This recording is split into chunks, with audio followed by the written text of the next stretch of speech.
was able to get the timing on top dead center. I'll show you the mark I put on with some white primer. And then I ran my Axel 8mm wires. They're generic, so I have to cut them to length. I'm going to do that today.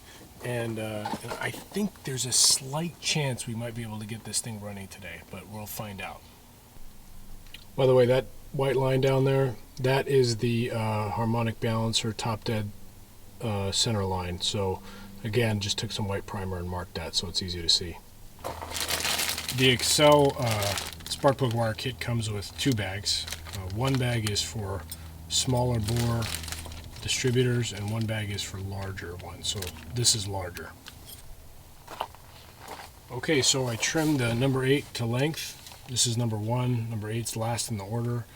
Not really sure how that's going to go in there, but the point is I left some slack so that I can move it around later, and also I can take the distributor cap off without removing all the plug wires. You trim off most of the end. That's going to wrap over and touch the conductor, this piece. So one thing you don't want to forget to do is get the boot on. So I'm going to get that through the boot, and I'm sure there's some handy dandy use soap or something method to get that to go on much easier than I'm doing it. In fact, I'm going to go look that up on the internet. Okay, I'm down to the coil wire, and I got to tell you, that was a massive pain in the ass, and all I can tell you is use a lot of lube. That's the only way I was able to get this done, and then it got pretty easy after that. But yeah, before I started really greasing it up, it was just impossible. Now I've kind of gotten it down to a bit of a science. That's through there. Grab the last terminal. Gotta pinch these down a little bit. Put them on. Okay. Grab the pliers. On there and start pinching it down there.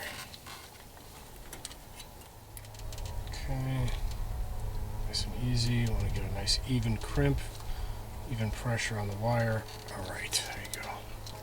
And even there, you got to make sure you lube this up so that it slips over it easy.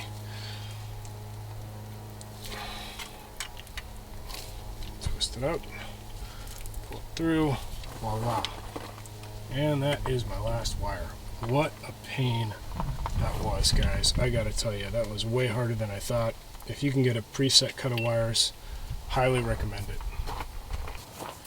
Time to fill up the motor with oil. Then I'm going to connect the coil, which I don't have a coil bracket for. I got that ordered.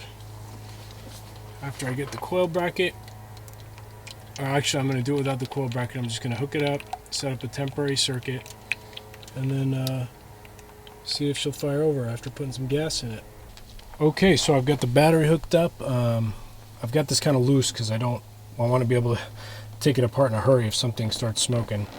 I've got the battery charged. It was charged on a battery tender for a few hours, so it's got plenty of charge. I'm just going to test the starter. Okay, engine's turning over. There's no fuel. I don't like that sound, but whatever. Now I'm going to hook up the coil.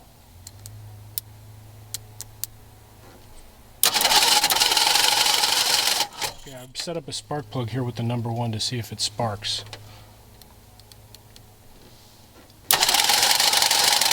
Got a good spark. So I know I'm getting spark.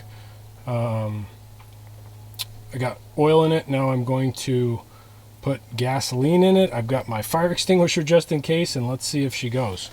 Let's put a gallon in here. Keep an eye out underneath. Make sure nothing's coming out the bottom side there. Just FYI, that horrible sound was this wrench on the harmonic balancer bolt. Literally took the entire bolt right off. So, idiot. Glad I'm wearing my goggles. Nothing happened, but holy smokes.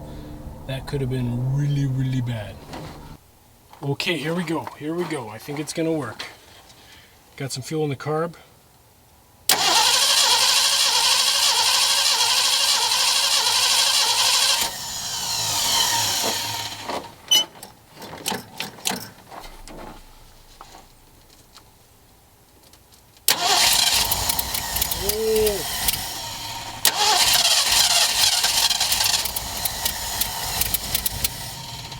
Dude, there's some fuel.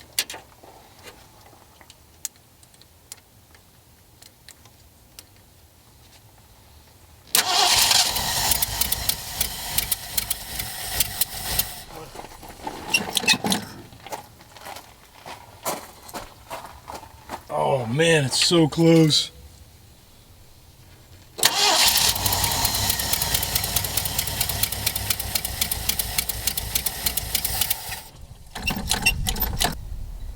That wraps up this episode. Very exciting day. Was able to get the Bronco to run for the first time in 12 years, and it sounded pretty good. Figured out that it just finished sucking up all the fuel that I put into the bowl off camera. I wasn't sure about it, and I decided to go ahead and put fuel into the bowl. It finished that, and it's not getting fuel from the fuel pump. We pulled out the fuel line going into the carb, and nothing's going out. So it means I didn't put enough gas into the gas tank, so the pickup is not getting it, or the fuel pump's not working, or the fuel filter is completely clogged. So I'm going to take some time, run through the fuel system, and that will probably be the next episode. In any case, thanks for watching. Like and subscribe. Leave your comments below, and looking forward to seeing you next time.